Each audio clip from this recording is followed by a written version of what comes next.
Aset saya kalau dipelajari banyak aset, tapi juga yang tidak bersifat cash. Bahkan banyak aset saya, pabrik saya yang mandek karena saya tidak dapat kredit, karena saya tidak berkuasa 20 tahun. Mbak, saya ingin jadi presiden. Kalau tidak mau dikritik, buatlah kebijakan yang baik. Kalau tidak terima, mundur dari jabatanmu. Kau pikir karena mentang-mentang kalian seorang penyelenggara negara terus bisa seenak di negara ini? Kau pikir negara ini punya pejabat, punya menteri, punya presiden, punya DPR, punya partai, punya oligarki? Gila kali lo. Negara ini ada karena hasil kesepakatan bersama rakyat, bukan kesepakatan partai, apalagi kepentingan pribadi. Kalau tidak mau dikritik, buatlah kebijakan yang baik. Kalau tidak terima, mundur dari jabatanmu. Rakyat menggaji kalian untuk membuat negara ini berjalan dengan akal sehat, bukan dengan akal yang sakit. Sadar kalian, kalian bisa hidup enak sekarang sampai dengan hari ini hasil dari pajak rakyat, hasil dari orang-orang yang kalian bodohi selama ini dengan kebijakan kalian. Gak lihat itu masyarakat lagi bagaimana di luar sana, ha? Buta mata kalian, ha? Buta. Kalau kalian gak bisa mencari solusi yang baik buat negeri ini, lebih baik kalian berdua turun. Gak usah jadi presiden dan wakil presiden kalau tidak sanggup. Pak Prabowo itu udah capek, mundur aja Pak. Anda nangkep Silvister aja nggak bisa, apalagi nyelekan ijazah. Saya sudah nggak percaya sama Pak Prabowo. Saya dukung Pak Prabowo 2014-2019 ketika bersekutu dengan Mas Gibran, ya saya anggap dia bagian dari oligarki. Saya yakin 161% Pak Prabowo nggak bisa. Ya, kalau dia menghadirkan, dia menyelesaikan Silvister Matutina aja nggak bisa. Ya Pak Prabowo itu ya seperti dalam videonya itu omon-omon. Bismillahirrahmanirrahim. Assalamualaikum warahmatullahi wabarakatuh. Apa kabar sahabatku? Sahabat channel dimanapun berada, semoga sahabat selalu diberikan kesehatan, selalu dimudahkan rezekinya, dan selalu dalam lindungan Allah Subhanahu wa Ta'ala, lahir dan batin, untuk semuanya ya, tidak terbatas. Pokoknya yang nonton channel ini ya, saudara-saudaraku sebangsa dan setanah air. Sahabat, pada beberapa waktu yang lalu, mungkin sahabat juga sudah pernah menonton ya, ada sebuah pidato Pak Presiden Prabowo dalam sebuah rapat pemerintahan ya, rapat di kabinetnya begini ya, dan itu kalau tidak salah di Istana Negara ya, rapat tersebut. Dan di dalamnya ternyata ada sebuah pengakuan tentang yang selama ini sering juga dilontarkan oleh melalui pendapat para netizen terkait dengan sifat beliau yang menurut para netizen ya, keras kepala. Namun bagaimanapun saya sampaikan bahwa ini sebuah disclaimer ya, bahwa ini pendapat saya saja. Ya, saya melihat bahwa semakin kesini pidatonya itu semakin lucu saja ya, sebagai seorang presiden yang notabene adalah pemimpin negara. Tapi tambah kesini pidatonya bukan tambah dewasa kalau menurut saya, bahkan cenderung, ini menurut saya, cenderung kok mulai mirip-mirip dari pidato gendongannya ya. Kok isi pidatonya seperti itu ya. Nanti kita simak bagaimana pengakuan beliau tentang sebuah sifat yang sering dilontarkan para netizen terkait dengan sifat keras kepala atau kepala batu katanya. Ini menurut Pak Yunanto Wijaya juga ini ya, Pak Yunanto Wijaya ini menyatakan kepala batu gitu ya. Dan kita coba simak pidatonya sebentar, seperti apa cuplikannya ya, kita coba simak saja pidatonya, coba. Prabowo, yang terakhir itu Prabowo keras kepala. Kalau saya dibilang keras kepala ya, saya harus terima itu sebagai, ya kan? Oh, saya coba pegang kepala saya ini keras juga, atau apa begitu ya? Oh, saya harus. Kadang-kadang keras kepala dalam suatu pekerjaan dibutuhkan. Sekarang orang mengatakan ya, rakyat Iran keras kepala, pejuang-pejuang Iran keras kepala, bolak-balik diancam, bolak-balik mau dihabisin ya, terakhir apa itu.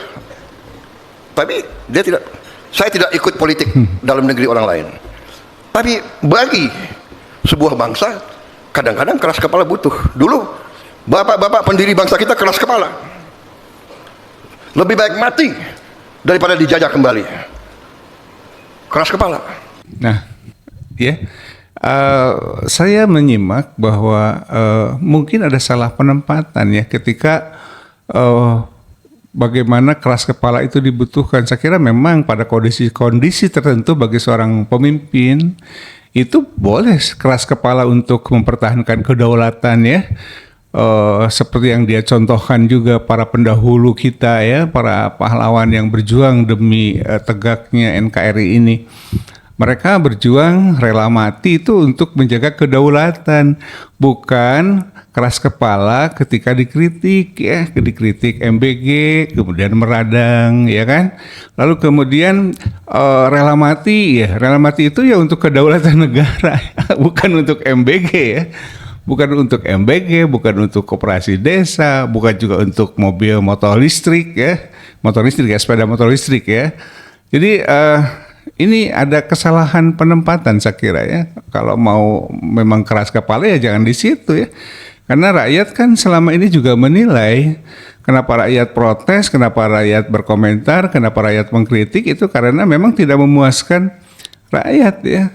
Keputusan atau kebijakan yang beberapa terakhir ini kan kebijakannya itu semakin tidak saya istilahkan, ini istilah saya ya ngawur gitu ya. Kenapa ngawur? Kenapa saya katakan ngawur? Karena ada beberapa kebijakan keputusan yang seolah-olah dia tuh berkuasa sendiri ya, tidak ada bagaimana izin DPR ketika mengambil sebuah keputusan negara ya terkait mungkin ya kalau kita flashback sebentar ya BOP ya kan. Kemudian beli kendaraan pickup itu ya yang dari India itu ya Mahindra ya, itu juga kan tidak didiskusikan dulu ya, tiba-tiba datang aja mobil 105.000 unit kalau tidak salah ya.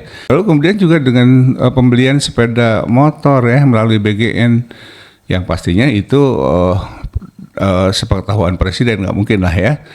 Ya, walaupun memang menurut Pak Purbaya sempat itu ditolak ya, tapi ternyata tetap saja dibeli. Nah, keras kepala mempertahankan itu saya kira itu tidak benar ya. Ini menurut pendapat saya.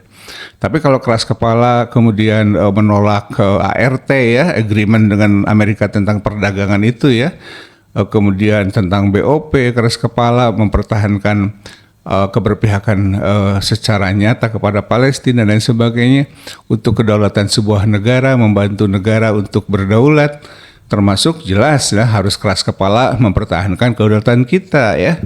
Kenapa tidak keras kepalanya di situ gitu ya? Jadi ini salah penempatan. Ya kan, beliau juga mengatakan kalau dia ini juga sering keluar negeri dikritik dan sebagainya. Saya kira beliau keluar negeri bukan dikritik karena memang kita tidak setuju, bukan, karena memang itu bagian dari tugas beliau. Saya kira memang keluar ya harus membangun jaringan, lalu kemudian juga mengambil keputusan-keputusan negara terkait dengan luar negeri, mungkin harus berkunjung dan lain sebagainya. Cuman ya jangan urusan dalam negeri itu jangan dilepaskan ya, kan ada Pak Wapres ya kan. Harusnya kan Pak Wapres diberi tugas yang proporsional, ya. Cuman nggak tahu apakah Pak Wapres yang sanggup atau tidak. Misalnya mengawal BGN tuh ya, BGN dikawal ya kan, MBG ini dikawal, sehingga tidak terjadi keputusan blunder terkait dengan beberapa program unggulan dari Pak Prabowo ini. Ya tugaskan dong Wapresnya, kalau Bapak mau jalan-jalan ke luar negeri, kan di dalam punya Wapres. Kenapa Wapres? Nggak jelas tuh, saya juga nggak ngelihat adanya sebuah pekerjaan Wapres yang sangat fundamental untuk kejayaan negeri ini ke depan gitu ya. Yang dicita-citakan Indonesia emas itu ya. Ya. Yang ada mungkin belusukan ya, saya suka melihat viti-viti tentang belusukannya. Tapi bagaimana ini MBG ya kan dan lain sebagainya. Bapak boleh saja, memang harus Pak ya, Pak Presiden memang harus ke luar negeri, harus membangun kerjasama, harus membuat kesepakatan-kesepakatan yang menguntungkan negara kita dan menjaga kedaulatan negara kita. Di situ Bapak harus keras kepala, ya nggak? Dulu Bapak juga mengatakan bahwa jadi presiden ini berat gitu ya. Emangnya enak jadi presiden? Nah iya, nah, kenapa Bapak mau jadi presiden ya? Kalau memang ternyata jadi presiden itu tidak enak, ya. Dan kalau Bapak mengatakan sudah terlanjur, saya kira bukan terlanjur ya. Bapak sudah berapa kali ya jadi calon presiden itu ya. Lebih dari 2 kali. artinya ya bukan terlanjur, Pak. Memang Bapak ingin jadi presiden, seperti ada di video-video yang berikut ini yang juga tonton ya sampai tuntas agar tidak gagal paham, dan menarik sekali untuk ditonton. Ya, sebelumnya saya ucapkan terima kasih sudah menonton video ini dan semoga bermanfaat. Jangan lupa untuk berikan komentar ya. Terima kasih. Wassalamualaikum warahmatullahi wabarakatuh. Merdeka. Halo guys, kemarin saya jalan-jalan sore jogging ketemu dengan tetangga yang udah pensiun, udah sekitar 70-an lah umurnya. Nah lalu kami ngobrol-ngobrol dan omongan si bapak itu persis kayak gini. Yang mau jadi presiden, selamat. Benar-benar sih. Aku udah terlanjur. Jadi aku harus kerja keras sekarang ini. Nggak ada libur saya. Dibilang Prabowo jalan-jalan ke luar negeri, seneng jalan-jalan ke luar negeri, ya kan? Saudara-saudara, untuk amankan minyak, ya gue harus kemana-mana. Kita ke Jepang kemarin ya. Kita ke Jepang, kita dapat. Ini saya berangkat lagi nih. Aku mau berangkat lagi nih ke sebuah negara. Nanti begitu aku berangkat, kau tahu kemana. Amankan juga. Tapi alhamdulillah sebelum saya berangkat advance team tenang. Ya. Jadi saya ini confident.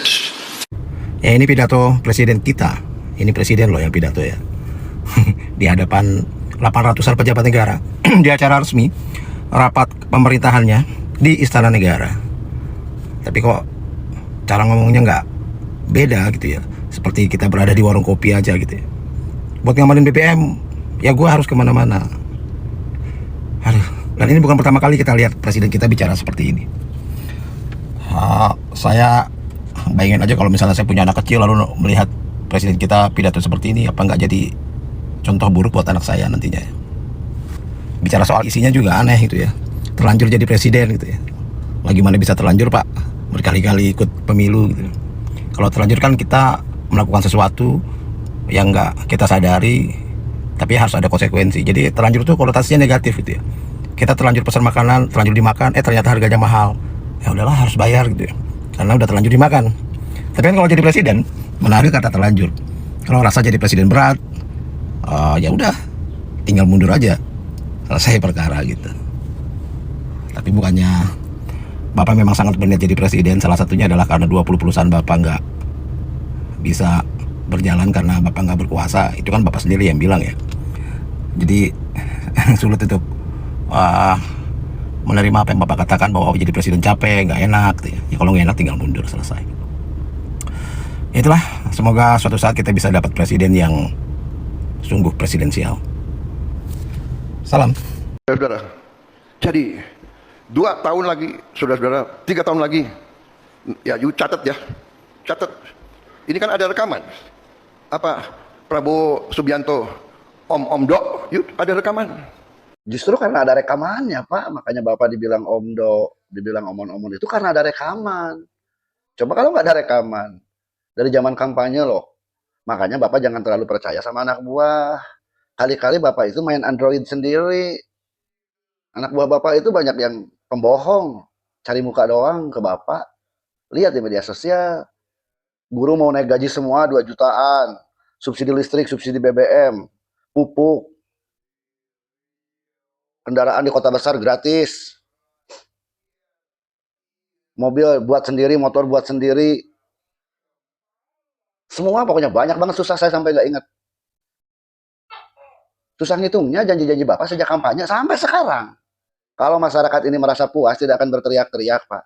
Setelah lu mendengar podcast Gaspolnya Kompas di episode ini, lu akan sampai pada satu pertanyaan. Emang gitu ya cara nyebokin presiden gitu? Jadi gini loh, Angga Raka Prabowo, Kepala Badan Komunikasi, yang juga Wakil Menteri Komdiji, yang juga Komisaris Utama PT Telkom Indonesia. Komisaris Utama PT Telkom Indonesia. Dia bilang kalau Prabowo itu tidak anti kritik. Mungkin ada benarnya Prabowo itu anti kritik, mungkin juga tidak. Kenapa begitu? Karena kritik publik disampaikan melalui sosial media dan media media online. Sementara Prabowo sendiri tidak pegang handphone. Sekali pegang handphone, nontonnya YouTube. Selain Prabowo nggak pegang handphone, orang di sekitarnya juga ngebatasinya. Mas Angga, yang triple job di tengah-tengah rakyat yang lagi kesusahan mencari kerja ini. Begini loh Mas, kalau memang Prabowo itu tidak anti kritik, kenapa seringkali meriang saat kita mempertanyakan dan mengkritisi MBG? Kenapa? Dan kenapa kritik-kritik yang disampaikan itu tidak dijadikan bahan evaluasi dan kemudian langkah kebijakannya disesuaikan? Kenapa? Menurut gua nih, yang anti kritik justru kalian semua, bukan cuma Prabowo. Asli. Mas Angga, enak ya? 3 jabatan sekaligus. Bagi-bagi apa sih Mas? Bagi-bagi dong.